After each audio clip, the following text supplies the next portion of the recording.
यहाँ है हमारे पास अप्रगामी तरंगें, नाम में ही है स्पष्ट, जो आगे नहीं बढ़ती, उसको हम क्या बोलेंगे? अप्रगामी तरंगें। तो देख लीजिए, इनको बोलेंगे नॉन प्रोग्रेसिव वेव्स, माने जो आगे नहीं बढ़ती हैं, या जो आगे नहीं बढ़ती है तो उसको हम क्या बोलेंगे? स्टेशनरी, जो स्थिर है। तो इसको अंग्रेजी में नॉन प्रोग्रेसिव और स्टेशनरी वेव्स, स्टैंडिंग वेव्स भी बोलते हैं। और ये क्या होती है? अप्रगामी तरंगें। पर ये उत्पन्न कैसे होती हैं?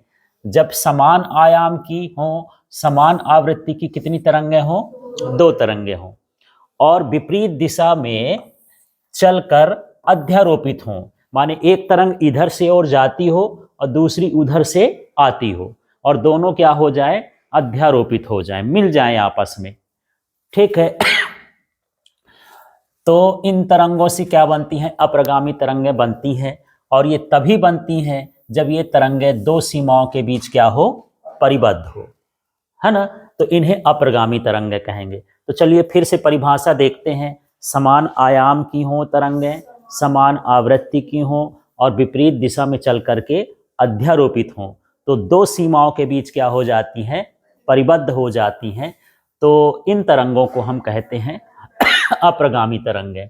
उदाहरण के लिए देखिए, जैसे तनी हुई डोरी है और वायु स्तंभ है। पर अब इसमें तनी हुई डोरी का मतलब क्या है? एक रस्सी ही है, वहां से यहां तक बांध दो, उसको हिला दो। या फिर देखो गिटार, सितार, जिसमें तार वाले वादन नहीं होते हैं, उसमें तार को आदमी टच करता है तो तार ऐसे ऐसे ऐसे होकर के जाती है।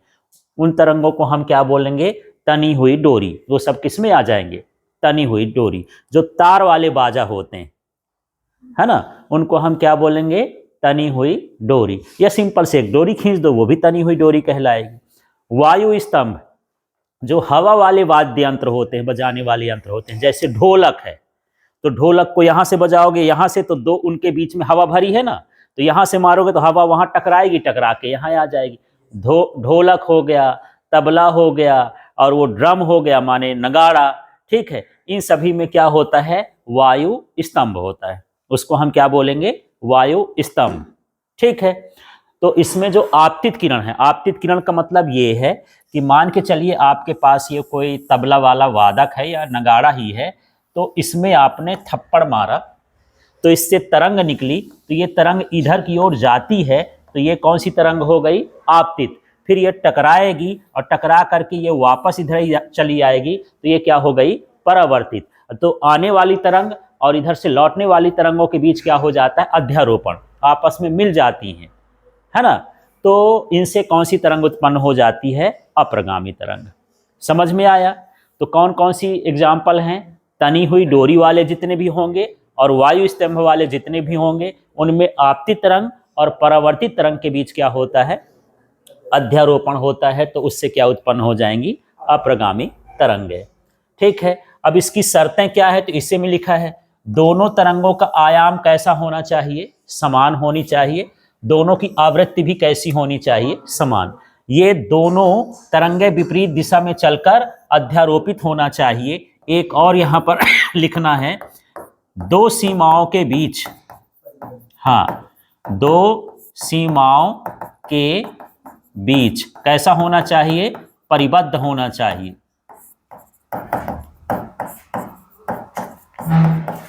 माने दोनों सिरे एक दूसरे से बंद होने चाहिए। जैसे ढोलक बजाते हैं तो दोनों सिरे बंद हैं, तबला वाला है तो उधर से भी दोनों सिरे बंद हैं, या फिर हम मान के चलते हैं कि नगाड़ा वाला है तो उसके भी दोनों सिरे बंद हैं। तार वाले जितने यंत्र हैं तो एक तार का सिरा यहाँ बंधा होता है, दूसरे तार का सिरा उधर, चाहे वायलिन हो, गिटार हो, सितार हो, और भी जो तार वाले यंत्र होते हैं, वो सभी दो सीमाओं के बीच क्या होना चाहिए? परिबद्ध होना चाहिए। तो इस शर्तें समझ में आ गई? क्या क्या हो? दोनों का आयाम और आवृत्ति कैसी होनी चाहिए? समान होनी चाहिए। दोनों विपरीत दिशा में आकर के अध्यारोपित होनी चाहिए। दोनों दो सीमाओं के बीच क्या होना चाहिए? परिबद्ध होना चाहिए। अब इसका हम ग्राफ बनाना चाहते हैं कि हमको चित्र द्वारा बताओ कि कैसे ये दिखाई देती हैं। तो यहां पर सबसे पहले तो ये देख लो, यहां पर आपको ये डंडा दिख रहा होगा और ये डंडा दिख रहा हो गया। एक शर्त हमने पूरी कर ली। इसमें शर्त है ना कि दो सीमाओं के बीच क्या होना चाहिए? परिबद्ध। तो हम पहले क्या बना लिए? दो सीमा। ठीक है।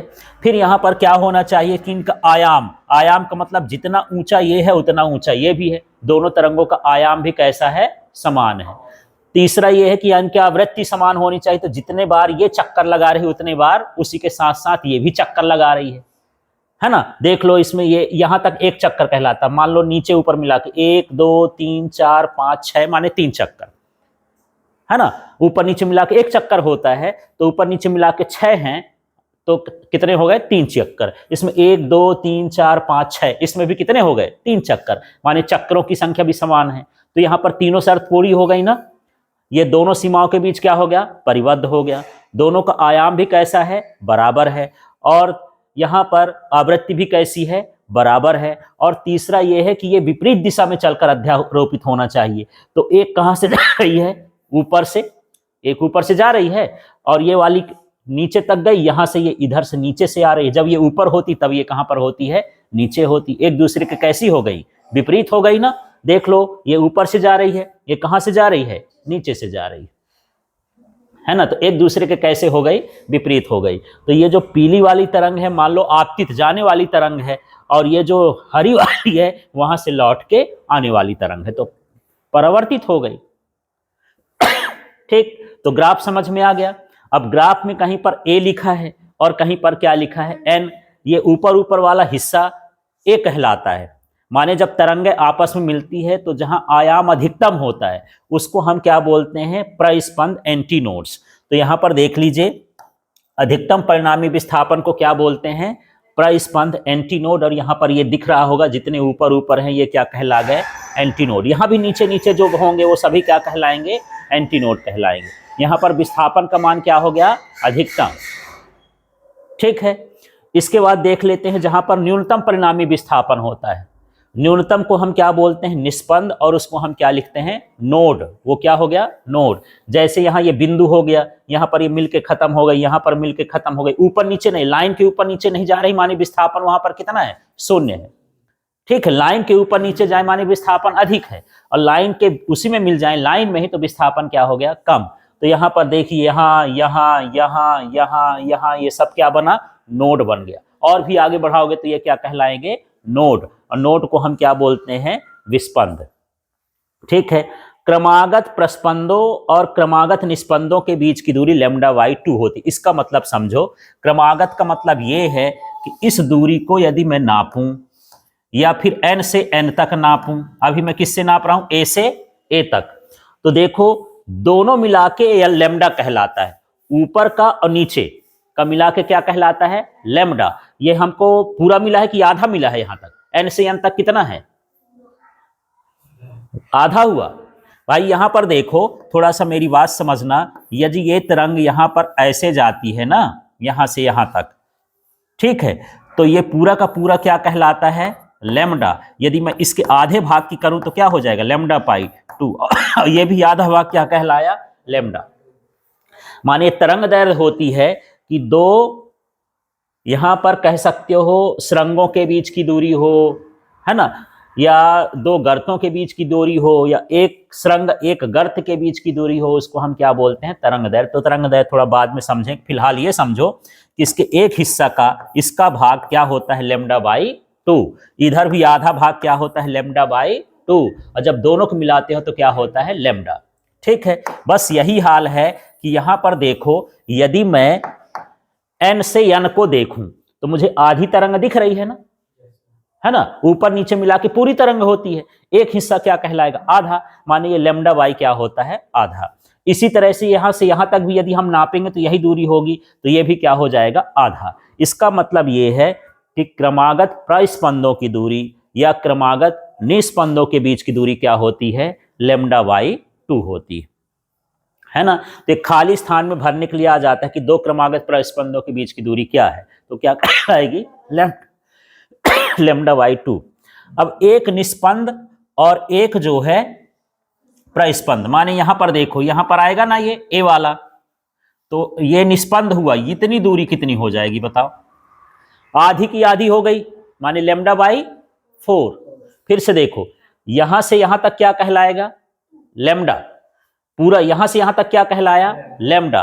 फिर यहां से यहां तक क्या कहलाया, λ/2। फिर इसके आधे में यहां से यहां तक क्या कहलाया, लैम्डा बाई 4, ऐसे है। तो यदि निष्पंद और प्रस्पंद के बीच की दूरी करें तो निष्पंद और प्रस्पंद के बीच की दूरी क्या हो जाएगी, लैम्डा बाई 4। समझ में आया? फिर से देखो, निष्पंद निष्पंद से कितनी होगी, निष्पंद से लैम्डा बाई 2, प्रस्पंद से प्रस्पंद लैम्डा बाई 2, और एक निष्पंद हो और एक प्रस्पंद हो तो लैम्डा बाई 4। बस इतना से होता है। ठीक है, जान गए?